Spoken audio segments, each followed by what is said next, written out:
Karibu tena guku gwa Kikuyu Daily News na gikorwo mugeni twika wa subscribe niguo tunyitanire na thengio. Karen Nyamu ni athingithitie nenda rita ringi na mururumo munene. Karen akiumbura maundu tutaroi na maria matigite akinya na mixed reactions, mafans ma Edday makiyumiria kwiyumia na mahoya guku nakuo kwa mutumia wa janene wa Karen Nyamu wendo wao na Samidoh githie na mbere na kuneneha na thutha wa Karen guteaniria ndeto iria iragitambagio nenda-ini ciigie ke kuhurwo na kuguthwo ngundi ya maitho kuona ni arakionekana na black eye uthio-ini wake. Riu Karen ni akiyumiritie na kurekereria mbica ciake na Samidoh me hamwe with even the extended family ya Samidoh kuria marakiri na celebration ya graduation area ni ya Samidoh younger brother Amos, na nitonete Karen joining her in-laws gukungwira their brother with even brother ya Samidoh Magicaliz gukungwira na kuhimbiria Karen o wega. Na Karen ni endithirie Amos his brother-in-law best wishes na kuga, last night we gathered to celebrate one hilarious and brilliant chap. Congratulations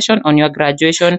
You are a star in the making. Na Senator Karen Nyamu ni athiete na mbere kumbura ndeto cia magegania na kugegia andu akiumbura riu niwe utigirwo Samidoh wika kona good wife Edday ndakiri agicoka gwake kuma riria agithire na gutiga muthuri wake Samidoh. Karen akiuga I was very willing to share but ari njira ya kuga she was ready to continue sharing Samidoh ta muthuri wao gatagati gake na Edday but luckily also unfortunately Edday ni agikorirwo akieheria na riu Karen ni ugitigirwo muthuri ti Samidoh. Ati maugire gukena ni andu ariku. Kikuyu Daily News, subscribe.